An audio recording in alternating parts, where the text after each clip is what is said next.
live performance of music is just exhilarating to a whole other degree where almost every night on stage, I make a point to talk about, coming together and realizing that you don't have to vote for the same people. You don't have to pray to the same God. You don't have to like agree on sexual preferences. But if you can agree on a band, you can sing along and have fun.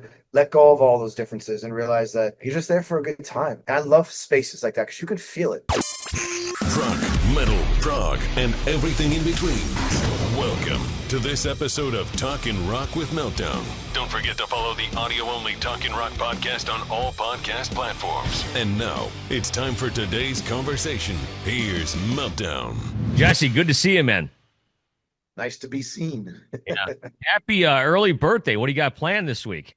My wife's flying out as we speak, and she got us a nice little Airbnb up in the Hollywood Hills area, and we're just gonna relax 2 days off in a row and just gonna have a cigar, kick back, eat some good food, and enjoy my wife. You're a cigar guy? Occasionally. Yes, occasionally. I like them a lot, but I very rarely do it because of my job, but I do love them. Yeah. It's something I have yet to get into. Maybe I should try a few here and there. I do have a lot of friends that do smoke cigars, so. Yeah, it's just a tasty little thing to have and something to sip on. And it's relaxing for me. I like the way it makes me feel too. Because I don't, you don't inhale them, you just kind of taste them. It's nice. Right, exactly. You share a birthday, by the way, with Stephen Piercy from Rat. I don't know if you knew that. Oh no, I didn't know that. That's awesome. I'm in good company. Very Yeah. cool. Are you an 80s rock fan at all? I mean, yeah, I grew up with all that stuff. Yeah, Rat, Def Leppard, Talkin. Um, as far as that genre goes, those are probably like the top ones off the top of my head. Huge Def Leppard fan. Love Def Leppard. Oh, is that right? So have you seen them a bunch of times? I've only seen them twice, and I actually got to meet Joe Elliott, and I got to tell him how big of a fan I was. I have a picture of him as well when I met him. That's awesome when rock stars get to meet some of their heroes. I do ask guys sometimes, and a lot of times they haven't met him or it was a short experience or whatever. But that's pretty sweet. Yeah, and Adam was with me, and Adam got to tell him how much the band means. If you listen to the riffs, there's Def Leppard in there. You can hear Def Leppard in some of the riffs we play. Okay, I'm gonna have to pay more closer attention moving forward. Yeah, that's pretty cool. You never know where some of these people come from. Is that where you think you got your musical influences growing up? I mean, initially, yeah, but when I discovered punk and hardcore music especially, that's kind of what was the first thing that made me feel like it was mine. It wasn't handed to me on a mainstream radio. It was something I had to really back then, before the internet, really work for and become part of a community. So hardcore was the one where it gave me the bug where I wanted to sing. But rock music like, Def Leppard and that genre, that era, I'd say 86, 87 is when I really started to like my own style of music. That wasn't my parents. Oh, okay. So did I was thinking about this as you were talking. Did you have older brothers or siblings or anything that kind of led you along the way? A little bit, yeah. My brother showed me Iron Maiden and Metallica. We weren't, long story short, we weren't really able to listen to much secular music because I grew up in a very religious household, my dad being a minister. So we had to sneak that stuff in. And he had this friend that would give him tapes. And yeah, I remember going over to his house to watch MTV and seeing Metallica, the video for One, and just being blown away. Like we didn't even understand what we were watching or listening to. So yeah, that was a earth-shattering moment. So is your father still with us? Yes, he is, and he's much different than he was when I grew up. When he's mellowed out quite a bit, and he's actually one of my biggest fans. I was going to ask you if he's come out and watched you on tour and stuff. Yeah, my parents come out every once in a while. They'll travel even. 2 tours ago, they did a road trip in a camper and came out to see me. So yeah, Nope. they're very supportive now. No, that's great, man. That's awesome. Congratulations.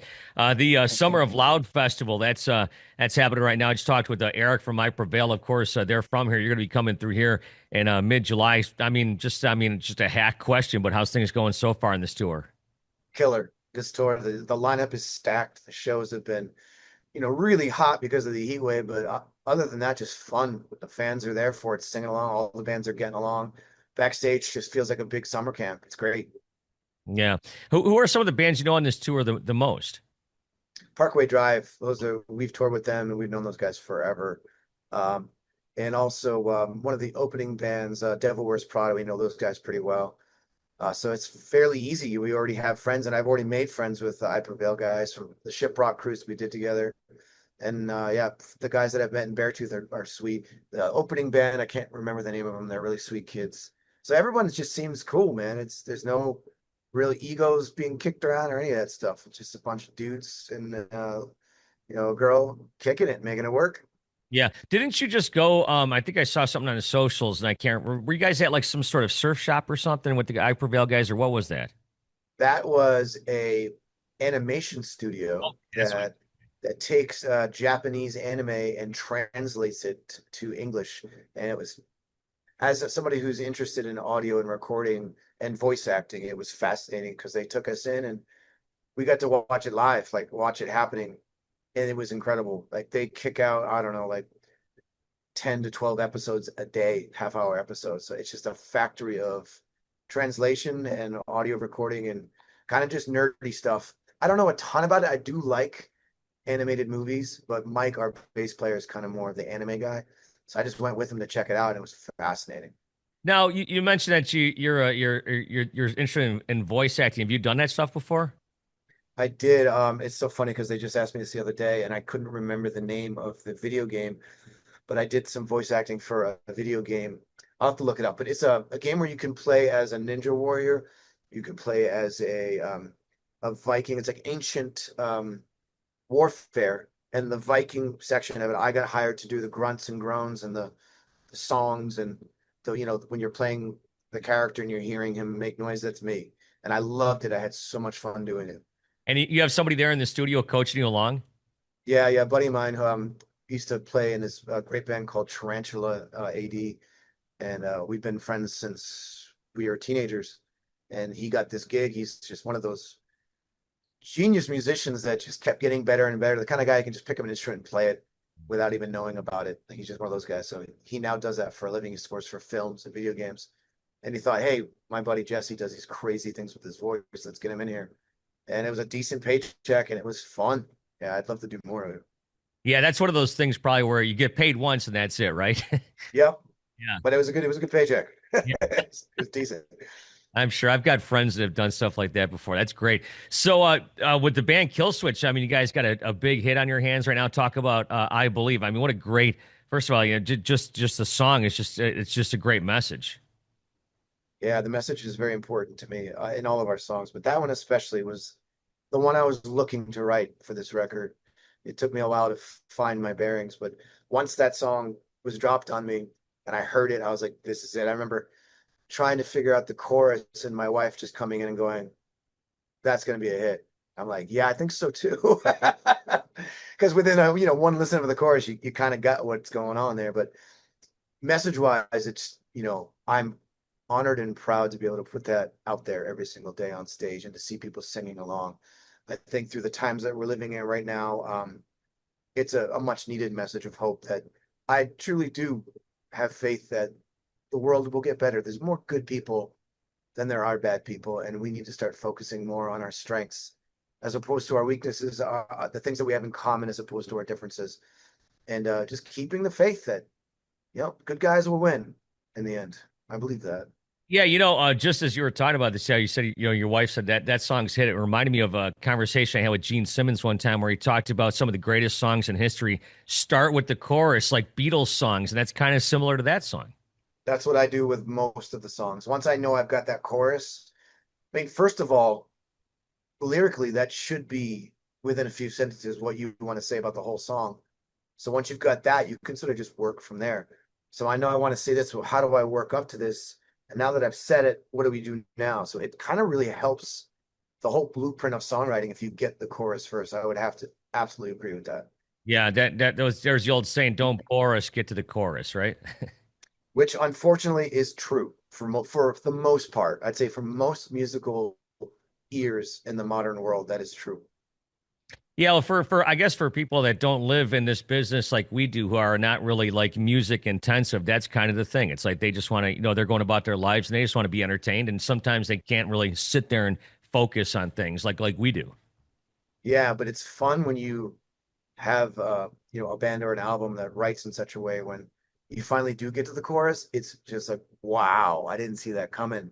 there's a couple songs I can think of. The Beta Band has this great song. You don't even hear the chorus till almost 2 minutes in, but once it comes, they just stay on the chorus for the rest of the song. It's like, what an interesting way to write a song, and it's genius. And you don't want the chorus to stop, and it goes on for another 2 minutes.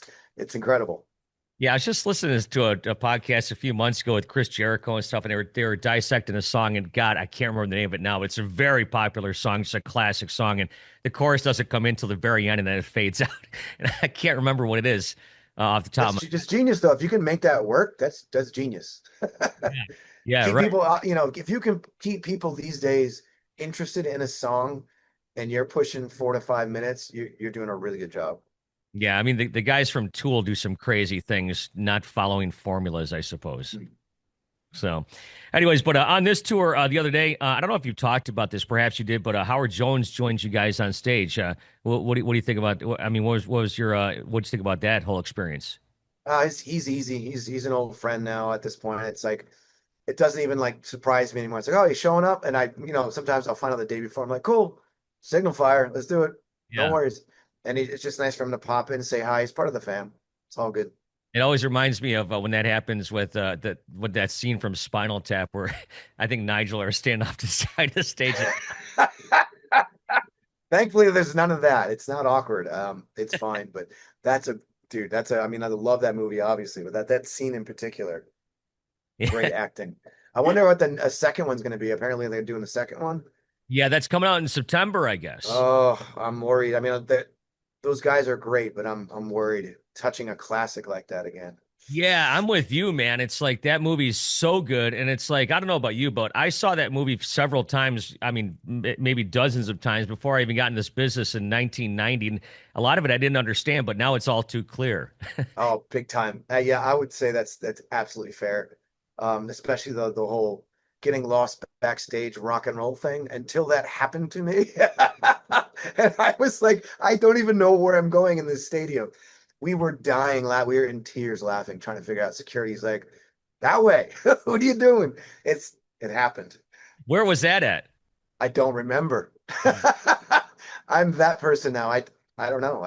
My memory of like tell me to recollect a show. I don't know. It's hard for me. It's hard for me, man. You do so many of them. You meet so many people. You're in so many places. It's funny. Sometimes we'll show up to a venue and I'll be in the green room all day and I won't even realize I've been there before until I get out and look at the stage. I'm like, oh, we have been here before. This place. Yeah, that's hysterical. I remember like I have so many memories and could tell you almost every minute of the 1992 Guns N' Roses Metallica concert I went to, but I can't tell you what I did Thursday. Yeah. Oh, no, see, that's the brain's weird like that. I agree. I've got moments in my career that stand out for no reason at all. But yeah, agreed. I don't know what happened last week, except for I did play some shows. I know that.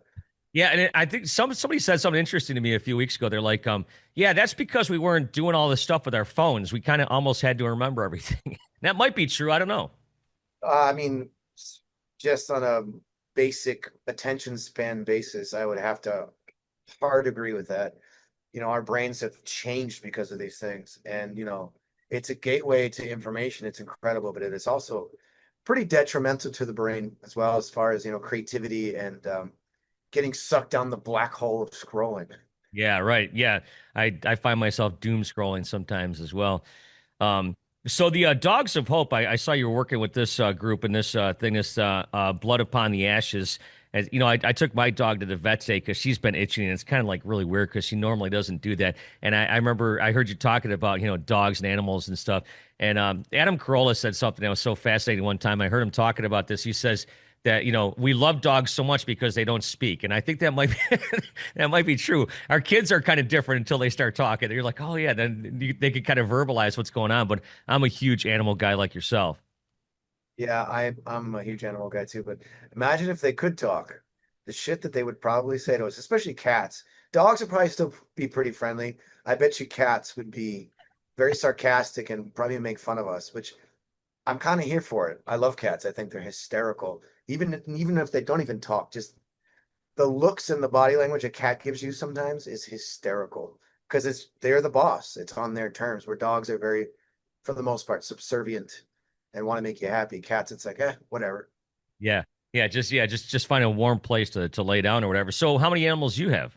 I have two cats. I grew up with dogs, but after the loss of my last family dog, that was really hard, man. And I haven't committed since then. My wife and I are talking about adopting in the next couple of years, but you know, when you do the job that I do, it's hard enough leaving home with cats and my wife, and dog is a whole other thing, a whole other kind of relationship and attention you have to have. But it'll eventually happen. Yeah, I know. Last time I put my dog down was 4 years ago, almost to the day, and I put 280 miles on my Harley that day. I took the day off from work, and I'm like, I just I couldn't get even, it. I couldn't even do it. I was talking with someone about this the other day. It's like you just pray they just die in their sleep because putting them down is the worst thing ever. Yeah, yeah, it's awful to see the decline of the creature that you admire and love so much. Yeah, the dog that I was raised with, yeah, we were like having to hold her up as she'd go to the bathroom, shake and shake and shake. And it gets to a point where you're like, it's cruel keeping them alive like this. And the pains, whatever you're doing to try to help ease their life is not working. You got to just know when it's time to call it, man. Yeah. So we were just talking about Spinal Tap coming out this fall, and I think sometime this fall, I don't know when, is going to be this heavy healing documentary. Have you? I know you took part in it. Have you seen a finished version of this or anything? No, no, I haven't. No, and I kind of like not seeing it till it's done. So I haven't really nagged anyone to check it out, but I know it's going to be good. I mean, just the bit that I did was really in depth, and the guys that are doing it, Howie, like they're just good people, and they really mean well for what they're doing. And there's a couple of real legends in there, so looking forward to having that one come out. I think it's an Yeah. important It's an important topic too. I think musicians are part of a therapeutic thing. You know, music is good therapy, and I think most people take it for granted, but it really is. Yeah, I mean, just think about it. You could probably throw on some Def Leppard and just raise your spirits right there. Yeah, yeah, absolutely. Or put on something sad and feel like you're not alone in this world. Like somebody else gets how it feels to have your heart broken or feel devastated. Like that stuff's important. Feeling like you're not alone in this world. Music does that. And then, live performance of music is just exhilarating to a whole other degree where you can be in a room full of people and we can all get the chills together because you're just seeing a performance that's just top notch. I love that stuff too. Well, I think I really realized it, and perhaps you did too, when you couldn't do that a few years ago. And it's like, Oh, you're in these rooms or these fields or whatever the case is with people of the same ilk, and you may have differences of opinions on everything, but you're there for one reason, to see that band, and it kind of gives you the good feeling. and that is super important. I'm glad you brought that up because I talk about that almost every night on stage. I make a point to talk about, coming together and realizing that you don't have to vote for the same people. You don't have to pray to the same God. You don't have to like agree on sexual preferences. But if you can agree on a band, you can sing along and have fun. Let go of all those differences and realize that you're just there for a good time. And I love spaces like that because you can feel it. Mm. It's palatable when you've got a bunch of people who are focused on one thing and they're just having a good time. It's good to be reminded of that. Speaking of doom scrolling and division and all that stuff that we're constantly, exposed to. Live music is a beacon of light. It's a place where you can go that you can just celebrate and have fun and forget the outside world for a little bit if you want to. That's why I think we're really careful with. There's a ritual to our performance lyrically. There's a lot of therapeutic stuff going on, but we always make sure to throw in the fun. Me and Adam D especially. He's the main driver of that, reminding people to drink beer and laugh and have fun and don't take yourself so serious. And I see the concerts from a different perspective than you do, of course, when you're up there on stage. So, talk about like what you see. I mean, I'm there with thousands of people. You're there with your band. Yeah, I see a lot of smiling faces, because they're all facing me. So if you're facing a band, you're not looking so much around. You don't get the grand scope of everything that's going on.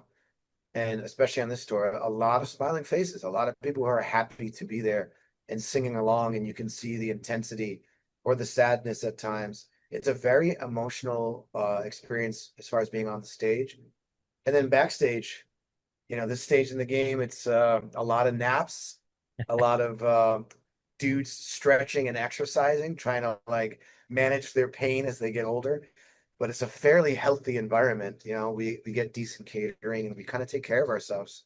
You just get to that point in your life where you've been doing it for so long, you kind of have to, take care of yourself. But that being said, we also have big parking lot parties where we crank out the jams and drink some beers. And like the other night, I had some cigars and had a really good time.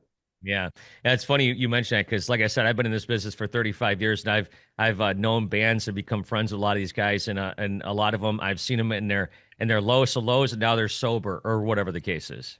Yeah, yeah, yeah. Or learned to moderate finally, which is me. But yeah, I've got sober friends as well. You just get to a point where look, if you're not able to slow down, just stop. It's better for everybody, for your body, for your mind, and for your career. Nobody wants to see a 50-year-old man shit faced not being able to sing their songs. That's embarrassing. So I commend people who take control of their lives, whether that be through moderation or sobriety. It's a good look. Yeah, and it's like, especially with what you guys do, it's kind of like a workout all to itself. It is, and I love it because I get in the best shape of my life when I'm on tour. Yeah. Just between the bike riding and I do, weights as well and stretching, and then the hour or so we're on stage, we're all of us are pretty much nonstop running around with pyro, sweating, and like it's a good workout. It's great. Yeah.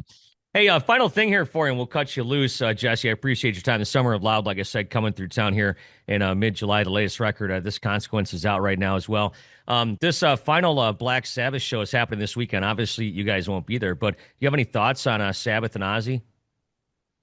I mean, the music world owes a great debt to both Ozzy as the solo artist and Black Sabbath. We wouldn't, none of us, I mean, majority of the bands that are kicking it right now owe a debt to Black Sabbath. I think the thing to focus on is the legacy, and just hoping the best for Ozzy's health and people just paying respects to a band and an artist that changed the face of the world in music. And I will always be a massive fan of both Ozzy Osbourne solo and Black Sabbath. Very important stuff.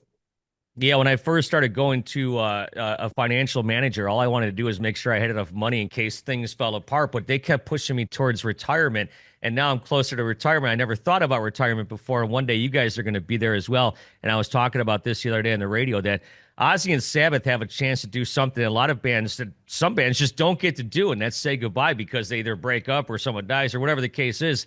And it's kind of they're in rare air kind of. Yeah, I think that's cool when bands are able to do that. And it's also good to know when the time has come. And I hope that we have the wherewithal to know when it's just probably not the best look right now. But you look at a band like Iron Maiden, I mean, Bruce Dickinson to me is still prime. He's still peak.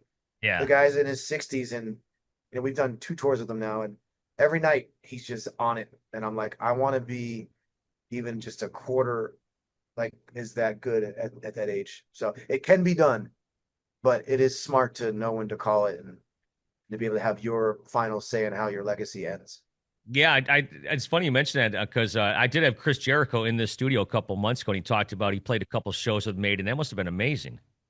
Oh yeah, no, it's hard to put into words. It's school's in session, number one. Like there's so much to be learned from watching a band for 3 hours, just kill it. And I would say more so than just that I think is really important is the way that they treated us. Mm. They were the perfect gentlemen. We had everything we needed. They couldn't have been more polite, and just the entire staff, not even just the band, but like the people that work for the band, their assistants. You wake up in the morning, you walk backstage and good morning, Jesse. Like, how are you? Like they know your name. Catering is top notch. Everything runs like a well-oiled machine. You feel comfortable, you feel wanted, you feel accepted. Iron Maiden, man, they are the kings. I will forever look back on those 2 tours we did them as the highlights of my life and my career as an artist.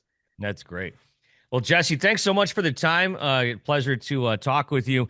Killswitch Engaged, like I said, coming through town this summer. Loud to I Prevail guys, Beartooth, and more. And good luck with everything this summer, and good luck with everything in the band. Thank you. I appreciate it. And thanks for helping to promote the show.